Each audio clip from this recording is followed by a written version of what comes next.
Hello and thanks for stopping by. This is Frogger for the Atari 2600, released by Parker Brothers in 1982. Interesting enough, the original game was programmed by Konami and published by Sega.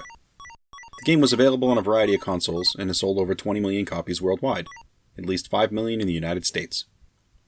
I'm playing this footage from a cartridge on a Retron 77. Frogger is considered a classic. At its core, it's a single-screen game where you are a frog trying to navigate across a highway and then across a river to your destination, which would be the 5 home spaces at the top of the screen. Once you fill up these 5 spaces, you advance to the next difficulty level. Of course, there are objects in each section moving back and forth that can lead to your demise. There are a total of 6 different games on the cart. There are 3 variations, and then of course each of these variations you can play as a 2-player version. The 3 variations are relatively standard. There's a normal level, a more difficult level, and then there's something that they call Speedy Frogger. A Speedy Frogger game lets you keep jumping in a direction as long as you keep holding the controller there.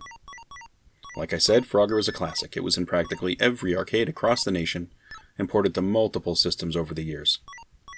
Overall, this is a solid game, and it's all about paying attention and trying to plan and dodge a ton of objects during your journey. You use a lot of lives in this game. You start out with 5.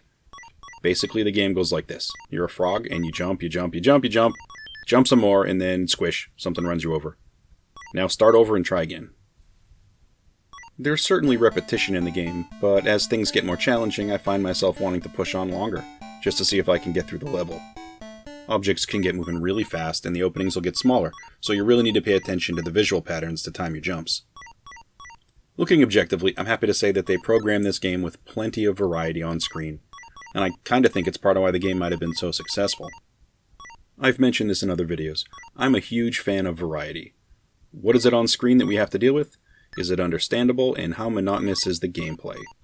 Here, we have plenty of different shapes, sizes, colors, and obstacles and different movement speeds. Yes, we only get one functional screen in this game, but there's enough to worry about to where it doesn't really become a problem. It also deals with something that a bunch of Atari 2600 games don't focus on: music. Not a lot of games have constant music, but some literally have nothing. Here, Frogger offers this unique little jingle at the start of the game, and after each completed stage. Small efforts like this are appreciated, and they make a game like this stand out just a bit more. Here, it definitely works. When you start the game, you're at the bottom of the screen, and the obstacles on screen are not moving very fast. This will give you time to adjust, get a feel for the way you move, and generally let you understand game mechanics. The screen is basically divided in half, and you have to cross 2 similar but distinct zones. First the highway zone, and then the river zone. There are rows of obstacles moving back and forth in each zone at different speeds and in different directions. The highway has cars, trucks, more cars, and for some reason, a surprising number of plows. Plows are everywhere in this game. I've never seen so many. You have to gauge the spacing of the obstacles with their current speed and the upcoming obstacles that are possibly spaced differently and usually at a different speed. You have to look and time your jumps between the obstacles and rush to get to the center divider, which is considered the riverbank. The riverbank is a safe zone in the early levels, but after a few levels, the snake will start to crawl across it, and now you have to take that into account. The river zone is the opposite zone of the highway. The highway, you have to dodge everything, but in the river area, you need to get on top of obstacles to make it across the water to the safe home spots at the top. There are 5 home spots. In later levels, alligators might appear in these boxes from time to time. If they do, just wait until they vanish before you jump on in. The river zone has turtles, red and blue. The blue turtles are temporary platforms. Blue means they will soon dive below the surface of the water, while red ones are more stable. If you jump on a blue, get off as quickly as possible. And reds will sometimes turn blue, so you need to pay attention. There are different sized logs to balance on, and in the later levels, some of the logs are going to be replaced with alligators.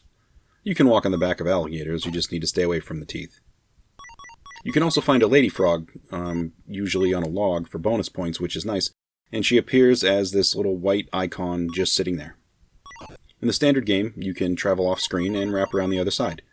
You can set the difficulty level to B and make it so you get squashed if an object pulls you off-screen, but I usually like the standard version better.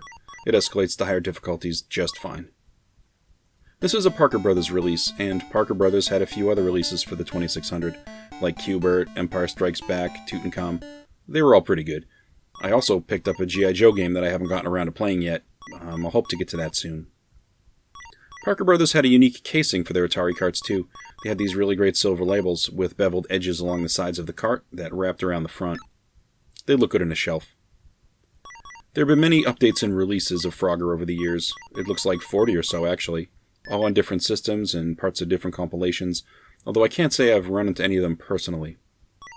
Here, the gameplay is reasonably straightforward, and it's all about paying attention to getting your timing right.